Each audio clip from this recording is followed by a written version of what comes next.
Hello, friend. Today we have a serious topic to walk through when a child desires to receive Christ as Savior.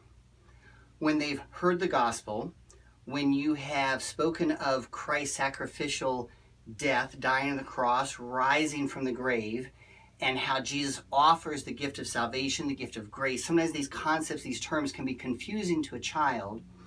So one of the easiest ways we have found is with what we call the Creation to Christ hand motions. It's a way to explain the gospel, but we're going to go into more detail today when a child actually wants to receive Christ, and possibly in a one-on-one setting, maybe in a group setting, but most likely in a one-on-one setting, how to explain the gospel clearly to a child. So first, the Creation to Christ hand motions, rather quick here. In the beginning, God created a perfect world. Sin broke God's perfect world. Sin deserves a penalty, the death penalty. But because God loves us so much, God sent his son Jesus to die to pay the penalty for our sins. Jesus was the only perfect man. Jesus lived, Jesus died, Jesus was buried, Jesus rose from the grave. Boys and girls, because Jesus paid your penalty, Jesus now offers you a gift, the gift of eternal life. Would you like to receive this gift? Yes. By faith, Jesus forgive my sins. By faith, Jesus be my Savior. Now, go tell everyone the good news. Okay, so that's a simple way to share the gospel. Now, a child comes up afterwards and requests to receive Christ, wants to know more about salvation. Here's how you can walk through clearly with a child, going back through the motions. So the child's in front of us. You remember we shared the Creation to Christ hand motions. This is God's gift that he has given to us. When God created the world, do you understand? Do you realize that God created everything? Wow. Boys and girls, it says that sin broke God's perfect world. Sin is anything that's displeasing to God. God gives us rules and regulations and commandments because he loves us, because he cares for us. And we know that in our heart we've broken God's laws. We've done things that are displeasing to God. Even not telling the truth is displeasing to God. Taking something that's not ours is displeasing to God. That is what is called sin. Do you understand that you have sinned? So we understand that we've sinned. Do we understand that the Bible states that sin deserves a penalty? We understand penalties. Sometimes if we do something wrong at home, there's a penalty. Sometimes there's a penalty if we do something wrong at school, in athletics, and other classes. If we do something wrong, there's a penalty. Well, when we sin, the penalty is death. And there's no way that we can pay that penalty. But do you remember? Because God loves us so much, God sent his only begotten Son, that whoever believes in him shall have eternal life. God sent his Son, Jesus. And Jesus willingly paid the penalty, that death penalty. You don't have to pay the penalty. Jesus has already paid that penalty for you. Boys and girls, Jesus lived. He was the only perfect man. That's why he could pay the penalty. He died. He paid your penalty. He was buried. But because Jesus is God, Jesus rose from the grave. Boys and girls, this is where we can have hope.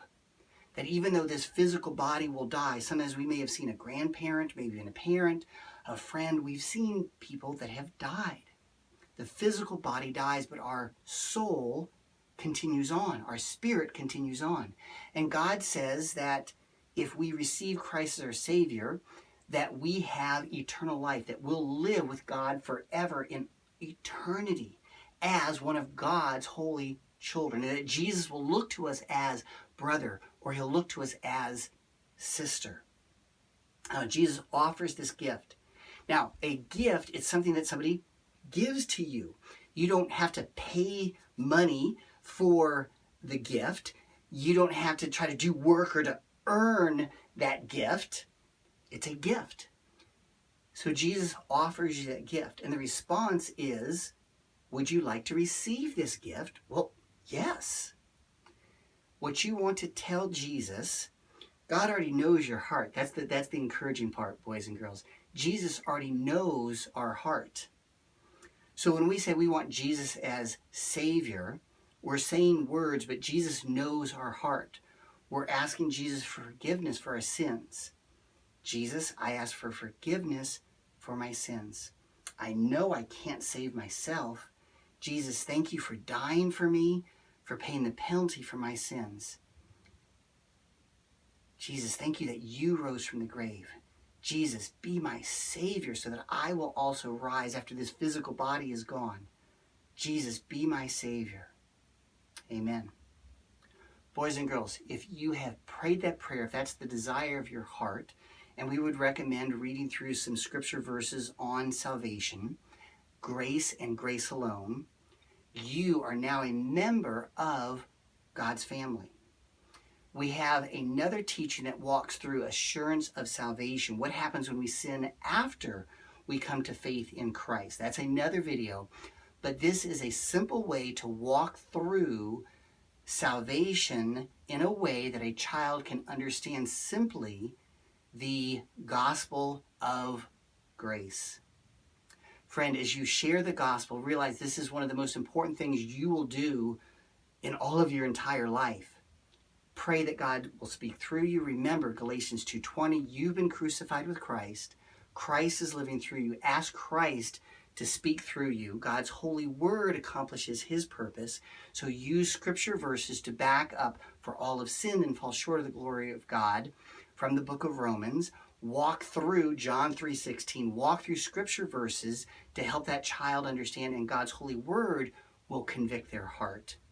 Friend, teach with confidence, teach with passion that Christ will accomplish his purpose through you, and God's holy word will accomplish the purpose that God sent it for. Amen and amen.